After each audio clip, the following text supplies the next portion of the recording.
All right. Well, today we are talking about the Walking Dead franchise, which originally launched in October of 2012.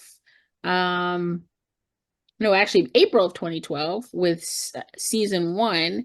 And I think that the whole series ran all the way until um, March of 2019. So you had some substantial years there between 2012 and 2019 when the franchise was in production. And there were originally four seasons and a spinoff, the Michonne DLC or the Michonne. It was actually a standalone title for The Walking Dead. But as folks may know and may assume correctly, it's a transmedia product that is related to the comic book of the same name, as well as the television show. And I think it's probably most popular at this point, or most well known for the Walking Dead television show. The comic was predates the television show and the video games. Importantly, the Walking Dead franchise doesn't have continuous storylines among all of the properties. So the television show follows one set of characters. The comic book and the television show are a little more aligned, but the comic book has other characters and storylines. And this video game franchise is completely different. There are, in fact, for the most part, none of the same characters. You have cameos here and there, little Easter eggs of some of the characters in the TV show, but it does not follow those characters. These are brand new characters. So what we're seeing here when the game begins is you are playing as Lee Everett, and the game begins with him in the back of a police car, and he's going to jail. He's going to prison. He has been convicted, a convicted felon.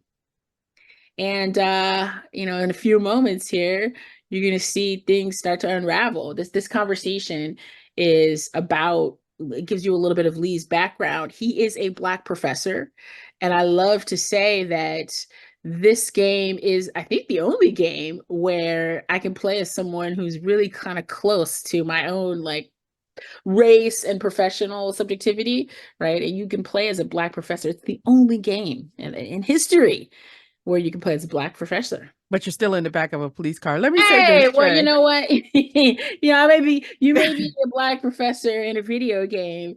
That's an achievement in of itself. And I guess to compensate for that achievement, to offset that achievement, you are also going to jail.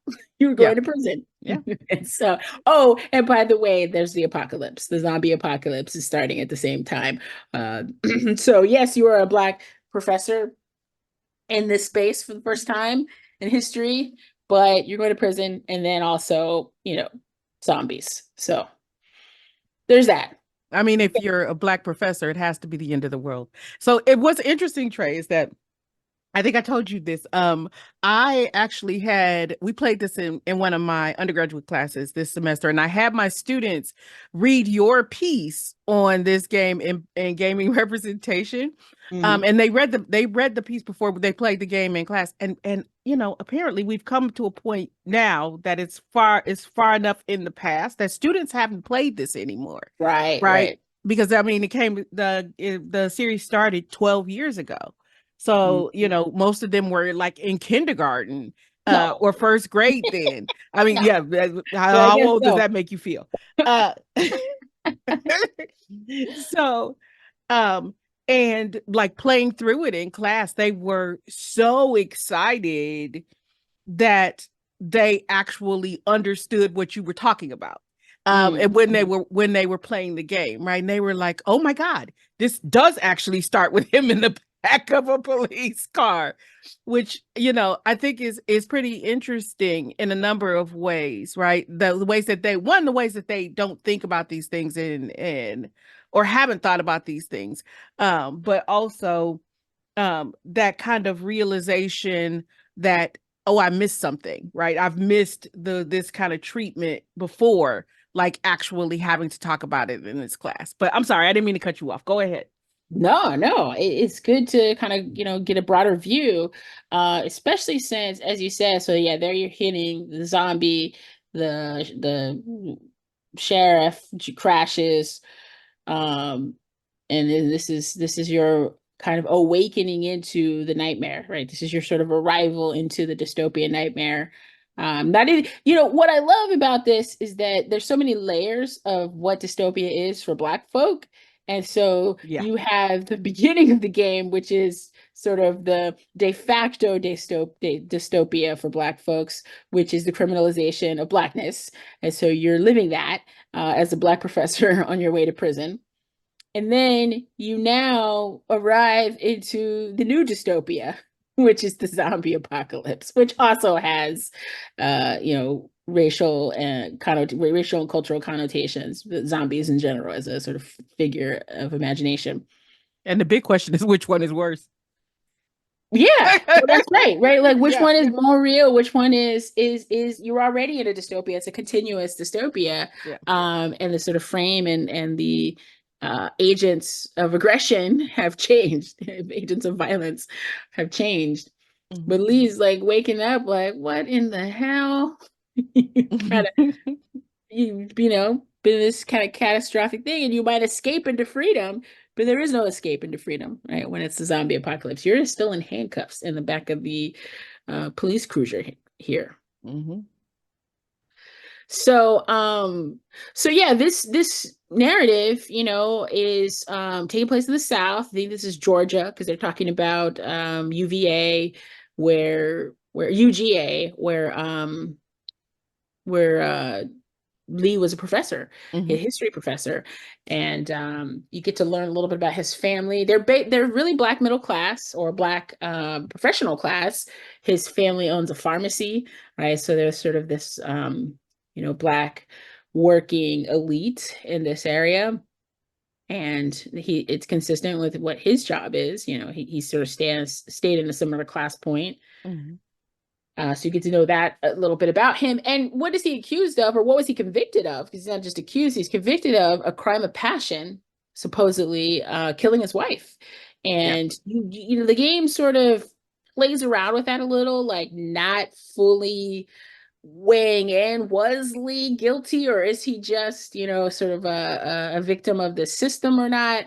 I always say it doesn't matter whether he was guilty or not. You framed him in this way, whether or not he committed the crime and we're supposed to believe he's actually this murderous criminal, or whether he was wrongfully convicted and he didn't do it.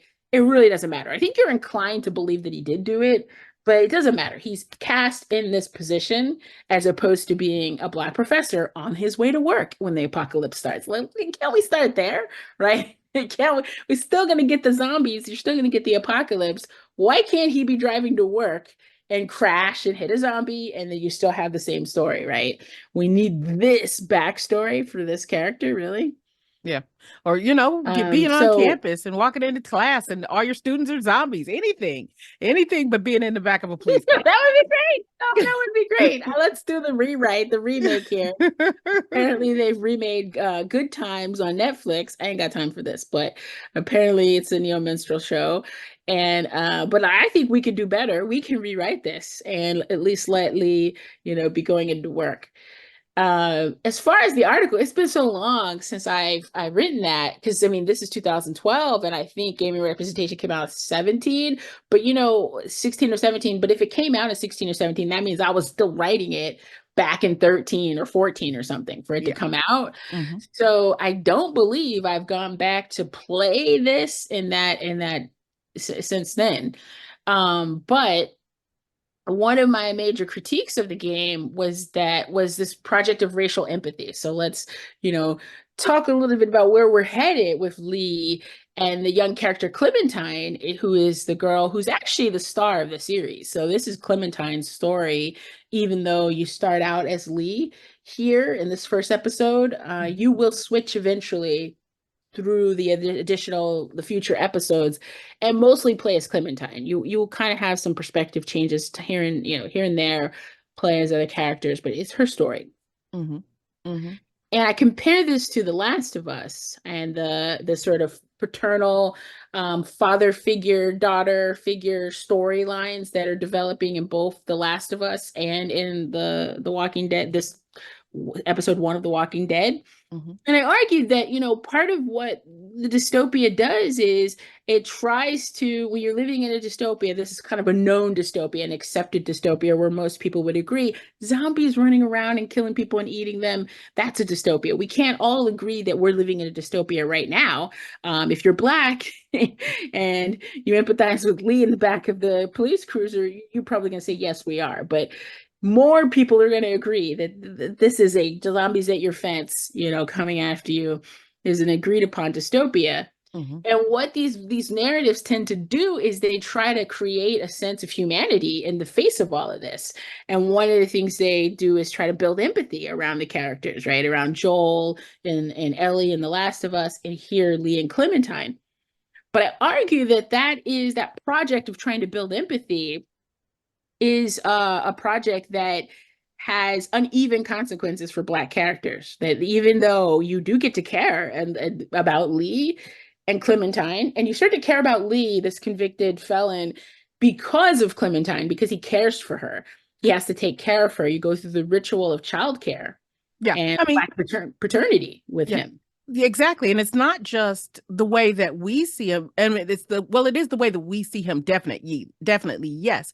But we begin to see that more clearly just through his interactions with other characters, right? So, I mean, a little further in when they end up at the farm, there's the farmer who doesn't like him clearly for Redneck a guy. number I hate that guy. Oh, Larry. Yeah, yeah. Yeah, Yep, yep. the the farmer who doesn't like him clearly, right? But he says to him when he's leaving, I'm gonna let you go. You better take care of that little girl. Hmm. Right? Hmm. So I mean, and it's all about Clementine. Boy, boy, you better Boy, take care of that little girl. Yeah. ooh, yeah. And it's all about Clementine. It is all about his proximity to this child. And um I also always found it very interesting that Clementine is a biracial child, right? Hmm. Um and Well, I and I want to know here, he's walking into someone's house and his first thing he says, "Hello, I'm not an intruder." Right? Again, that sort of raises like, I'm all black, this don't the shoot me. specter of Blackness in America, Yeah. right? That don't shoot, right? That this is a real these are real fears and tensions and anxieties, sort of mapped onto this. Hmm. But yeah, Hmm. you were saying about Clementine. Well, so it's also I always found it interesting that Clementine is a biracial child, right? Hmm. Um, and I mean, there's been a lot of uh, conversation around what her racial makeup is. Is she biracial, African American and white? Is she biracial, African American and Asian? And so it's always interesting the way that she um gets represented in this game. And I've always wondered, like, how would this have played out differently if she had been a black child, like a Hmm. a visibly raced black African American child that looked like she might have well, she could have been his child, but that she was visibly raced as black and black only, right?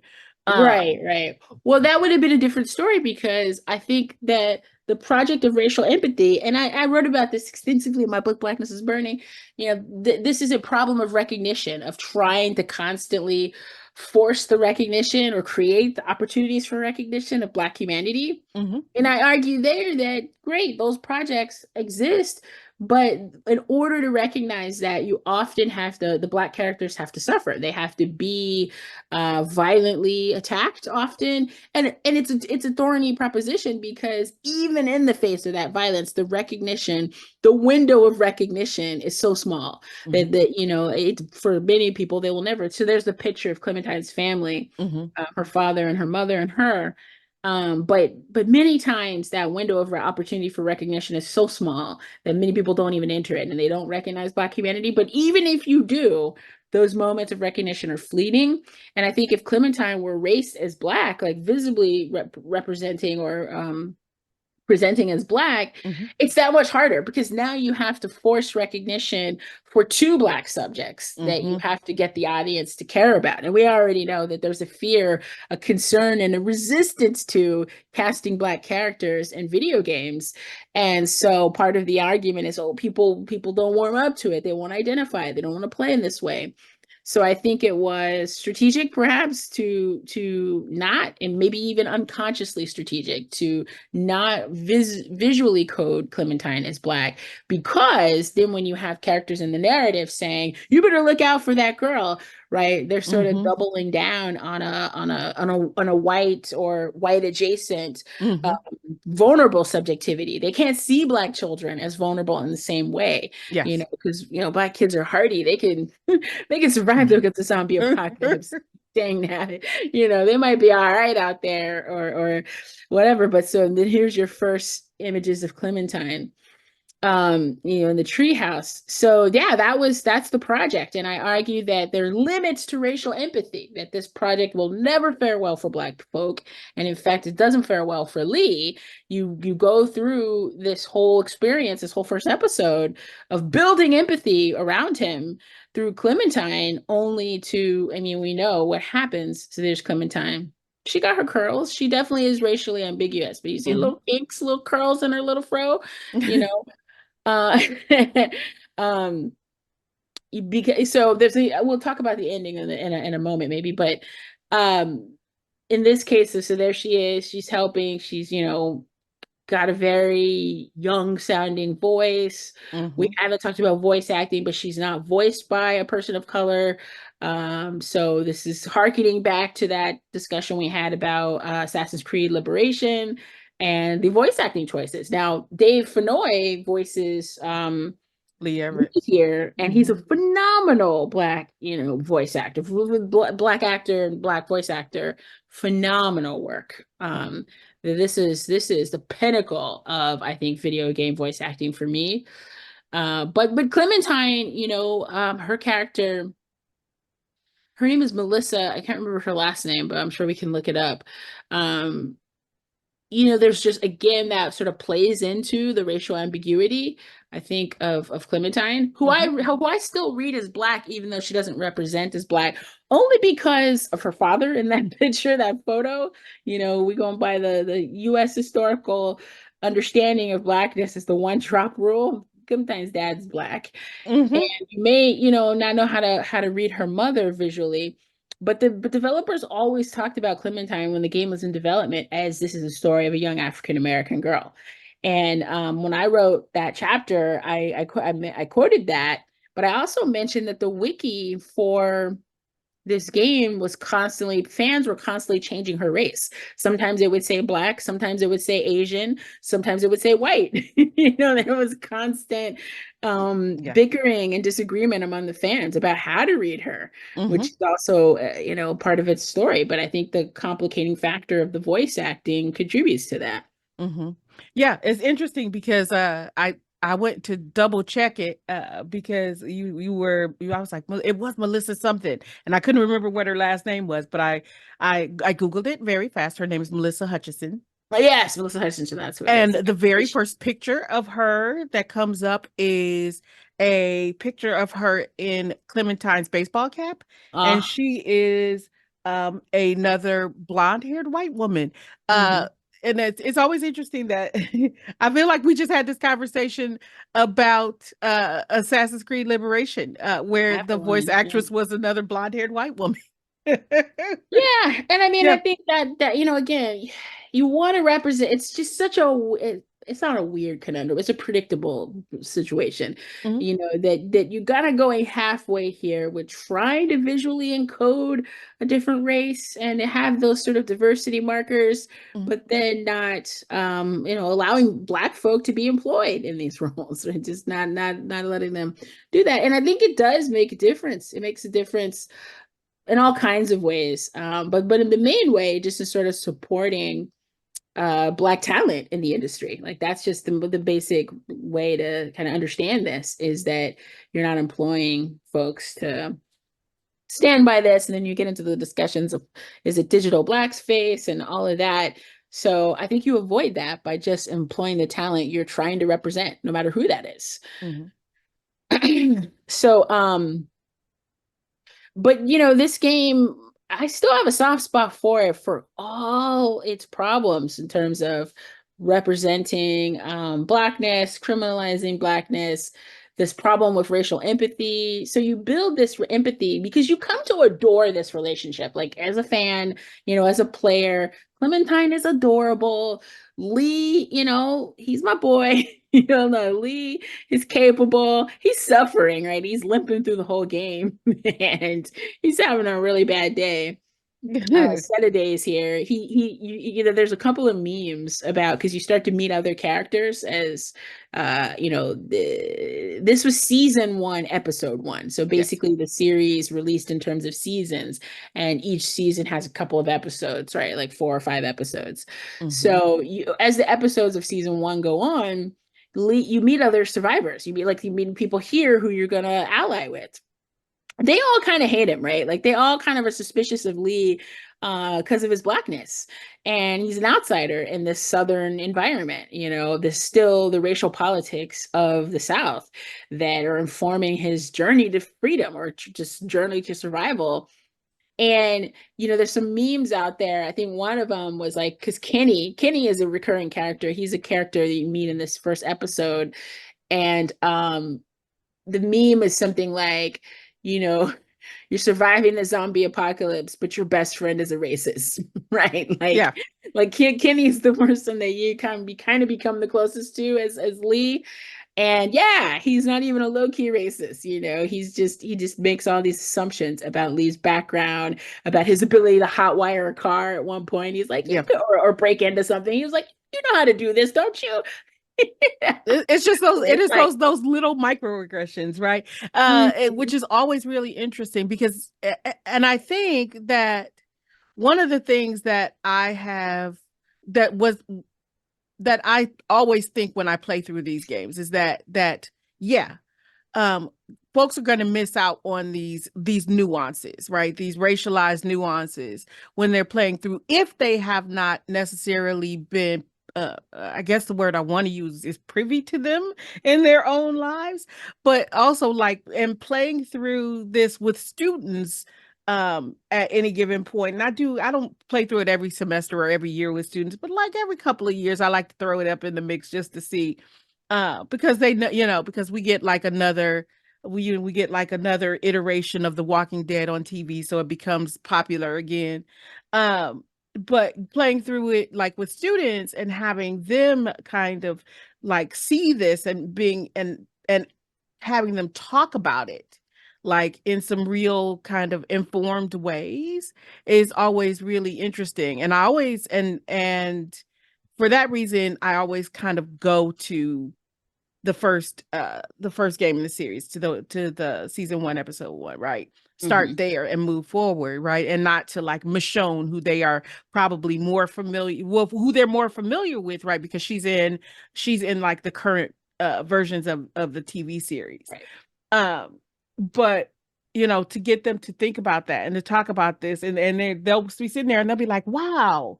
And I'm like, yeah, so these are the things that we see, and if we talk about him and think about them in terms of how he's being received and how and why he's being received in the ways that he's being received, Mhm, right, mhm. which is always very interesting. Right, right. Yeah, yeah. So, I have a soft spot for this game. I think because it allows us to think about so much. It allows Mhm. us to think about how these things are still, obviously really relevant. Because it's also a dystopia. Dystopias have had a grip on the popular imagination for a while. So it lets us sort of talk about marginalized folk and brown folk in the dystopia and what role those characters typically play. And I argued against it. I said, compared to The Last of Us, which has its problems, its huge representational kind of issues and ideological issues in my mind. But one of the things it does is it still tries to preserve that unity, the unity between the father figure and the daughter figure, through Joel and Ellie, however toxic and dysfunctional it might actually be, he Mm-hmm. tries to preserve that and says, listen, players, you built all this care and this empathy for these two. We're gonna keep them alive in the dystopia. Everything is going to hell, but we'll still nurture that family unit. Not so in Black family dynamics, right? Lee becomes the father figure. Clementine's an orphan. He's the father figure and parental figure. And here's the ending of the game. You actually have to shoot him in the head as Clementine. You Yeah. switch perspective. You play as Clementine, and your one act of empathy, your big act of empathy and compassion is to shoot Lee in the head because he's going to turn into a zombie. He's bitten. Once bitten is enough, right? In the zombie world, he's bitten, he's turning, and Clementine, in order to be compassionate and empathetic, has to decide to shoot him. You can either leave him if you can't do that, right? She's a young child, 6 or 7 years old, shaking with the gun, and she can either, and he's taught her to shoot a gun, by the way, up Yeah. until by this point in the narrative. You can either shoot him and save him from becoming a zombie, which is the compassionate, like humanistic action, because zombies, nobody wants to be a zombie. Right. Or you can not do it and leave him to just, thrash around. He's also handcuffed to because he knows he's turning and he doesn't want to kill her, so he like handcuffs himself. So So you can yeah. either leave him there to suffer as a zombie forever. And most players, because you can see the statistics in these games of who does what, because Telltale's big selling point was these are consequential actions. Mm-hmm. So you got to see how many players shoot him and how many players don't. And of course, the empathy project works. Well, it works because most players decide as Clementine to shoot Lee. Yeah. And I argue that's messed up. It There's is. no way around it. That is messed up. You would never do that. You don't do that in The Last of Us, right? Joel violates Ellie's will so many ways when messes up that situation, but you never have to shoot him. You never have to shoot your father figure. In fact, in that series, in that way, they get to live on for the most part. I mean, eventually, in The Last of Us 2, Joel does die, but Yeah. not in the first one And after not by her hand, right? not by her hand, right? And Not that's for the same circumstances. yeah, and that's the interesting thing. It's like you said, he violates her will. He robs her of all agency. But at the same time, it's like at the same time that all gets chalked up to well, that was, his role as a father figure, but at the same time he's not her father, right? And she's old enough. She's not like Clementine age. She's a teenager. She Right. knows what's going on. She knows what sacrifice she's being Mhm. asked to make, and she's willing to make that sacrifice for the greater good. And he's like, nah, I don't want that. And that, which is really interesting. And like you said, like ultimately, yeah, Joel does die at the beginning of does die, we find out in The Last of Us 2, but not by Ellie's hand, right? And Lee has to die by Clementine's hand at the end of The Walking Dead, the first season. But also it's she's lost all her parental figures, right? Yeah. Because we also see, like, in that leading up, that at portion of the game leading up to her having to shoot Lee. And some people like, I don't would tell me what you think. I see them killing her parents as zombies. And some people are like, no, we never see that. Yeah, we do. In the streets, like when there Yeah. are all those They're there. zombies, there are zombies that are wearing her parents' clothes. Her parents are there. Her Yeah. parents are there as zombies. You get it. You get that confirmation that her parents have turned. She's never, because I think it provides that closure that she's never gonna find her parents. That's not Yep. what this series is gonna be about. Yep. It's not Clementine find. That's what the first episode's kind of like. Like we're gonna get to this location. We're gonna go see where the other survivors are. But you get that confirmation that no, those are her parents. They're Mhm. zombies. Yeah. So she's lost all her parents at this point, like parents and Parental figure. Yep. yep, at this point, and she's a young child, like Mhm. pretty much on her own at this Right. point. Um which is interesting to see this as like a Bildungsroman for Clementine, but her rite of passage is the death of all these parental figures. Mm-hmm. And And the well, I don't want to say murder, but it is the killing of, even if it is a mercy killing, the killing of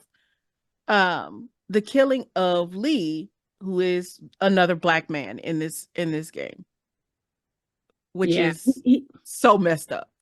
And I argue, you look, he's back in handcuffs. I know he's back in handcuffs at the end of Starts the in the game, handcuffs, ends in handcuffs. where they framed him, where he belongs, or where he was positioned from the very beginning of the game.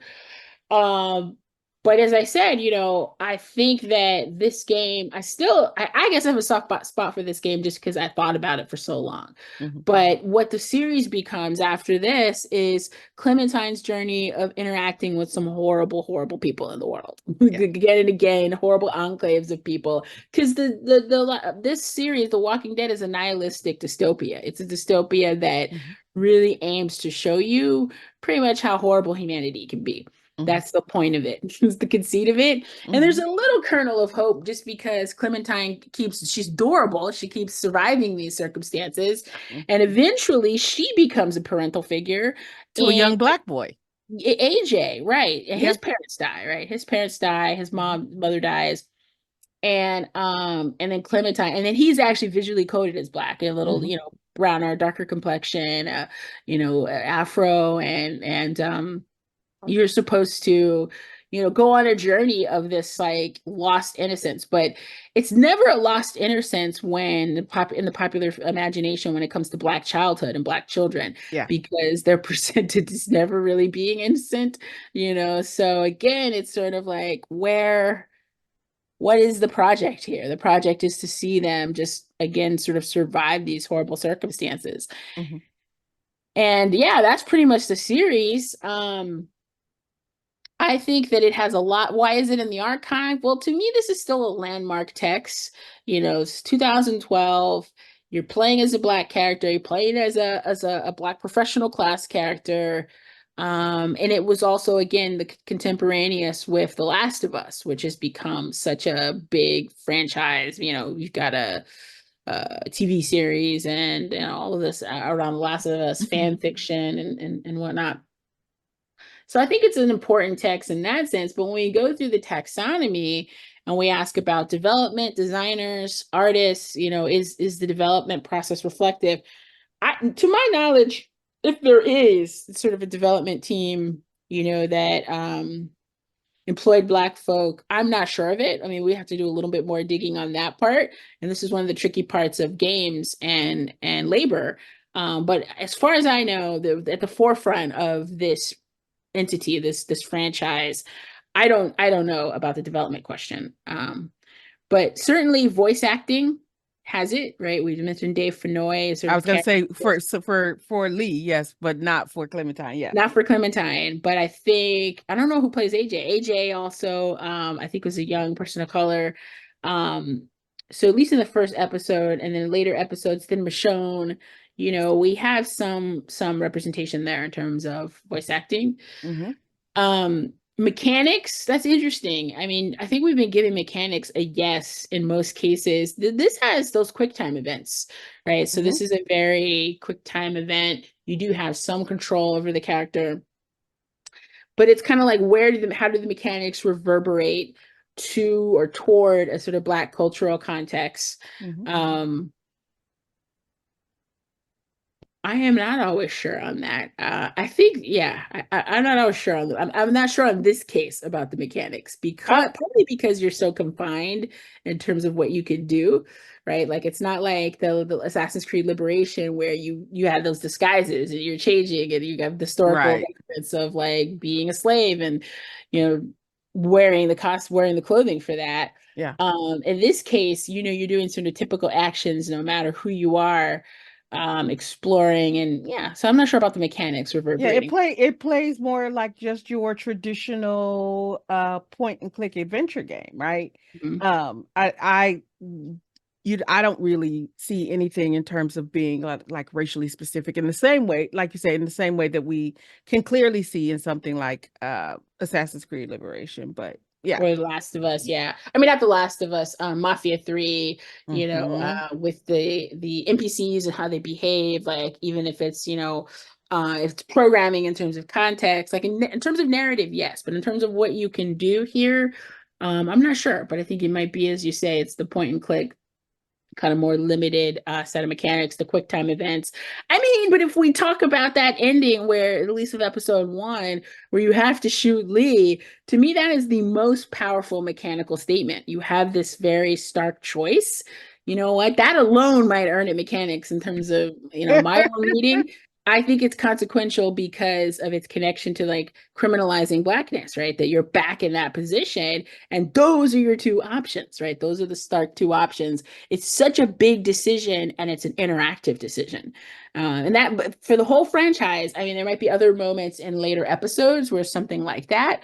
But you know, and then you also have to think about mechanics as dialogue too, right? So mechanics here, it's very text dialogue heavy. So in terms of some of the things you say, right, those selections of the lead making the choice to say, just because I'm black doesn't mean I know how to, hotwire a car. You can either let it go or say that. Now that I think about it, I'm kind of selling myself on it because you do have a couple of consequential actions, and those are gaming actions, the dialogue and the mechanics. Are you But shooting or not? I don't see those as being the same as, in my mind, I don't see them as being Yeah, the same as mechanics, more just in terms of thinking about narrative choices yeah, narrative choices as becoming a part of gameplay or the interpretation of gameplay or the interpretation of how we see Lee as a character on a larger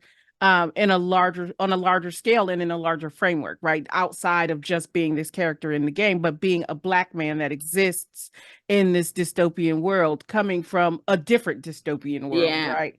But Uh, I like it. I like it. And I like the timer. We just saw there, like, you have to make these timed, there are narrative mechanics, right? These are mechanics that are closely tied to narrative, but you've got to make these dialogue choices. And in these pressure cooker, because this is like something like the politics of civility or something, like you have to get along with these kind of racist people, mhm, you know, and you have this short amount of time to sort of make the right dialogue choice. Like I'm mhm, sort of starting to empathize with that you are tricked into this position of thinking there is a right way to sort of talk yourself out of a really sort of difficult situation in that sense, mhm, right? This is a it's not code switching, but it's like you have to you have to adhere to a certain level of civility in order to save yourself, right? As a black person, in order to get along in this context. So I'm feeling it actually. It really is code switching, though. It might not be linguistic Mhm. code switching, but it feels Yeah. more like rhetorical code switching, Hmm. right?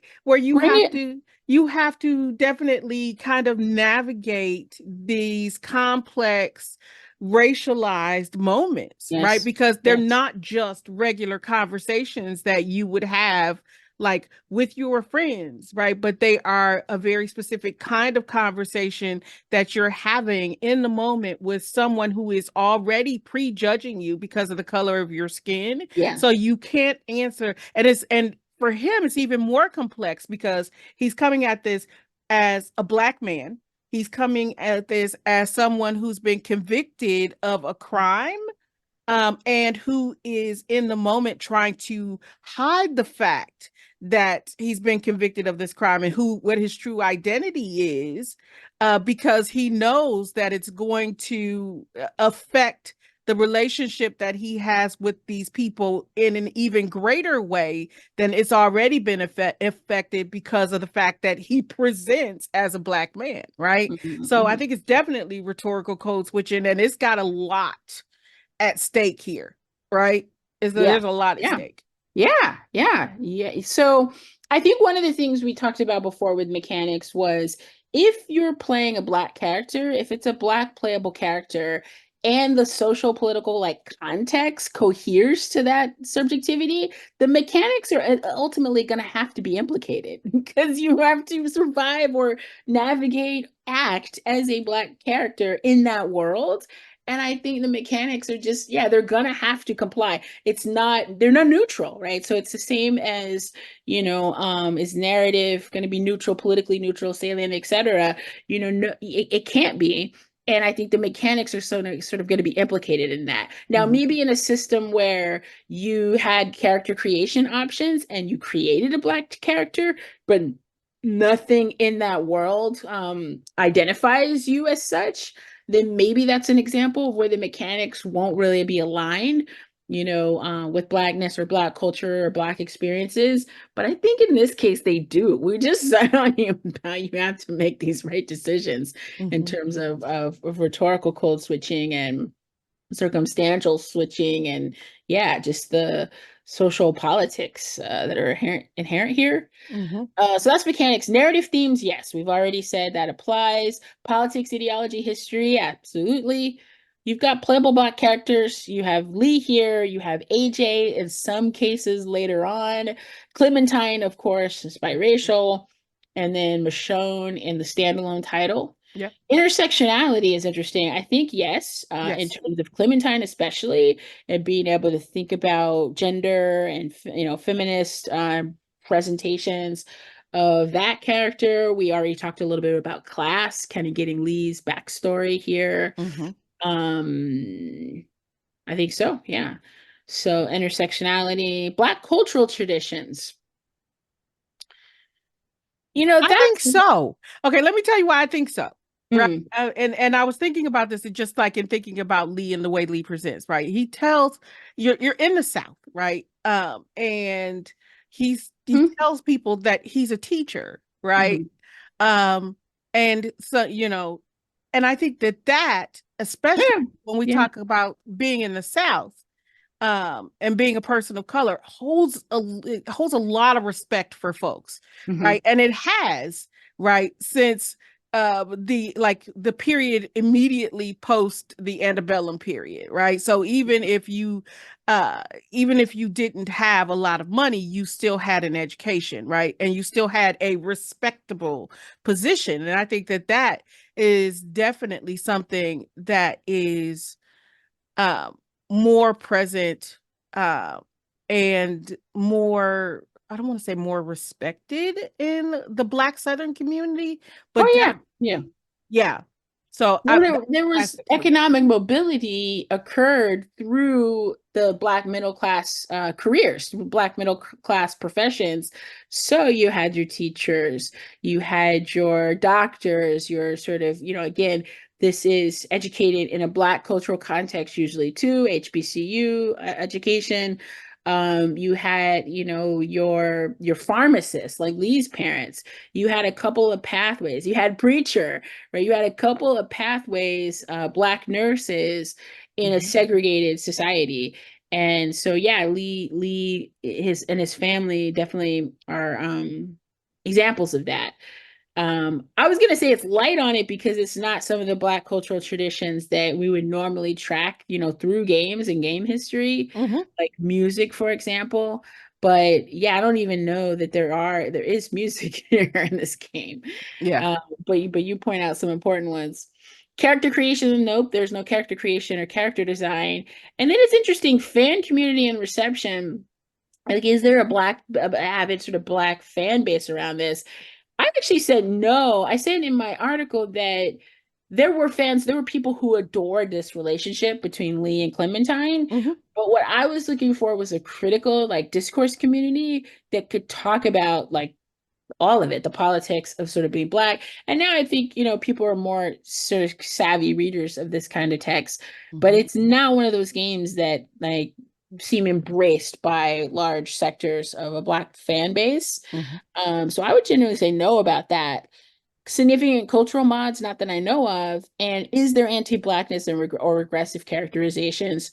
I mean, I think yes, we have to Yes. start with that opening and Lee's sort of whole modus. And you need the criminalization of Lee to try as a challenge for creating empathy. That's how it's presented as, it's not enough to just be Black in America. We're going to make you a criminal so Right. that you have somewhere to go, right? In terms of character progression, we can show that you can be human and that the players can care about you. I think Uh, it's weird though because I think it's also kind of a sneaky out on the part of the developers. And I'm gonna tell you why I say it's a sneaky out. Right. I think it's a sneaky out because the fact that they make him a convicted criminal at the beginning of the game kind of can be seen as a way to justify this innate feeling or this innate belief of black criminality that all these white characters have when they meet him for the first time. They're Mhm, like, mhm. but you might be a criminal. It And then validates it. Mhm. right, exactly. But that you might be a criminal moment would have happened regardless of whether or not we opened with Lee in the back of that police Right, car right. being convicted Oh or yeah. Lee walking to campus and walking into a classroom full of zombie students. Right? Yeah, I see what you're saying. It gives the characters like racist suppositions and out, right? Mm-hmm. They ain't wrong. I mean, they're not wrong, are they? Are they really wrong? They ain't wrong. They ain't wrong. We know Yeah. who you are. And in this scene, they hole up in, I believe this is Lee's parents' pharmacy. Pharmacy. Yeah, it They're is. in his family's business.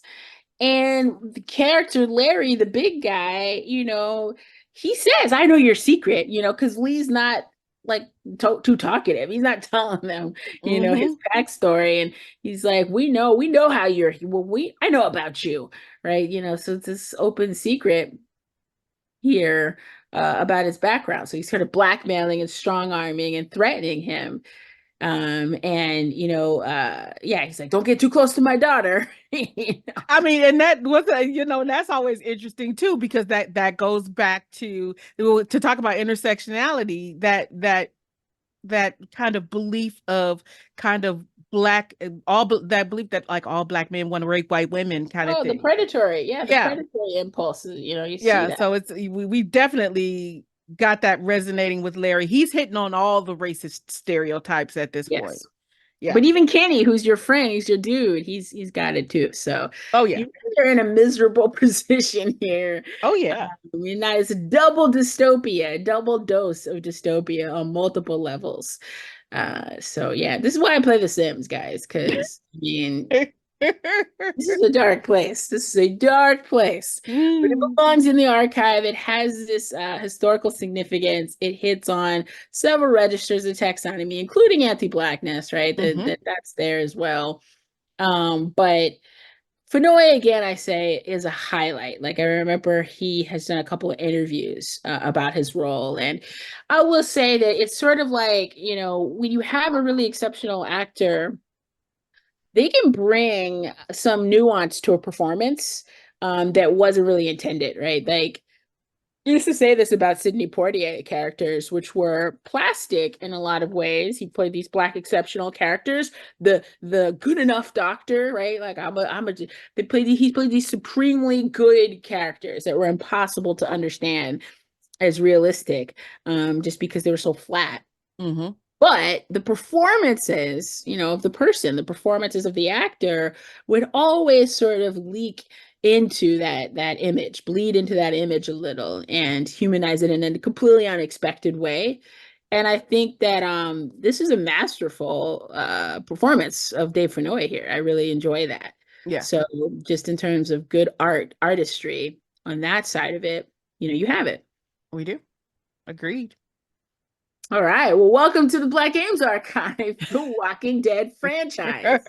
And not enough has been written about it. I mean, I wrote about this way back when, but the other episodes, especially Clementine's character arc, and AJ and representations of Black children, I think it's worth going back to. If those of you out there, you young scholars coming up, because I'm past this ship. This ship has sailed for me. However, there's rich interpretive ground and work to do here. And also because these Telltale games did have that statistical component, right? Like trying to Hmm. represent, what were the odds that people would make certain choices. So you kind of have that there. I think it's a And good. also the Michonne. I want somebody to kind of take up the gauntlet in terms of Michonne's story arc. Yeah. And from a transmedia standpoint, Michonne's richly Yes. complicated because that franchise hates her, hates Black women, hates this Michonne character. Michonne is subject to the vilest. I've never read something so disturbing in a in print form, but definitely in graphic form. I mean, the graphic novel, it's visualized, right? So Mm-hmm. her story arc in the original Walking Dead, I mean, that made me put it down. That made me put down reading The Walking Dead, watching, and I almost didn't play this, because of that. But the Michonne storyline is so fraught and so weird and psychodynamic. The spinoff or her own standalone thing, it's all like dream sequences and her kind of maternal longing, maternal wishes, and her relationship to her Children. children. And it's very like beloved-esque in a way, but Mm-hmm. not Mm-hmm. exactly that. It's some And tough and stuff and to also read to through. talk about, you said like talking about on the transmedia, kind of on the transmedia front, like the way that she gets represented, not only kind of like in the game and in the filmic versions and in the graphic novels, but also like Call of Duty recently did a crossover event Hmm. where it was like zombie based and The Walking Dead based, Oh wow. and they had Hmm. Rick and Michonne in as kind of Really? operator skins. They put Rick, the white dude, on the good guy side, and they put Michonne on the bad guy side. So I don't play Call of Duty. What do you have? Are you shooting it? Her? Yeah, well, Well, yeah, but because you you're can you're play on playing her out you're side. You can playing you're play playing as as the Michonne. operator where you're shooting other operators. Okay. Okay. I see. Right. I see. So you either go in on the as Yeah. the good guys, or you go in as the bad guys. But just in terms of the way that they position them Hmm. in that game's Poor universe, in Michonne. that game story arc, Rick was a good guy, Michonne was a bad guy. And Rick was crazy. I mean, Rick was messed up. Like there is this aggrieved dude, this aggrieved white dude, this like persona in the dystopia, right? They've been through some trauma, and their traumas justify how absolutely maniac they are. The level of mania that we're dealing with them. Hmm. And it doesn't justify, and it's not a pass for anybody else, right? That you don't need anyway. I don't get me started about Michonne, but that's interesting, that crossover property. But yeah, this is underrealized, under-discussed material. I would never want to go back and play. I did play the Michonne episode, but it is such a trip psychologically. It is a mess. It gets in your head. It's just really dark. It also is very, well, it's horror-esque. It's much more horror genre than I think this is. Um, yeah, I don't think I can go back to that, but someone should. And Someone it can definitely also be in should. the archive for And sure. so the folks do know there is footage Oh, of the Michonne uh game in the archive as well, if you want to go look at that. Um, and okay, I'm gonna throw this last thing out there because I know we're wrapping up. But it's always been interesting to me is that, okay, so this zombie that's pinned across the street right here is Lee's brother, yeah. and Yeah. he also has the whole family has this very Cosby-esque feel, right? Because they have to Yes, be good presentable. connection. Yeah, right. They have to be presentable, right? So we have the parents, or the father who's a pharmacist, the mother who works at the pharmacy, the brother who we see in pictures, in it family pictures in the pharmacy, and we see him pinned across the street in his pharmacy uniform. So is he a pharmacist? Is this just the pharmacy uniform? But it looks like scrubs, right? Mhm. So this is the way that we make them presentable. So if he had been in jeans and a hoodie and tennis shoes, would the same kind of empathetic response With his have been badge, present? yeah, he could still have his name and be like, "That's my brother." But Right. no, now we But get he's that wearing class. scrubs. Yeah. We needed the class dress up as well, the Yeah. class sensibilities, the Yeah. framing, the trappings of that. Yeah, no, it's very Cosby-esque. Yeah. So, but it's just like if Cosby was a zombie narrative, and not. Never mind. I ain't gonna talk about Bill Cosby right now. So, well, that's it, folks. This game is in the archive. It is.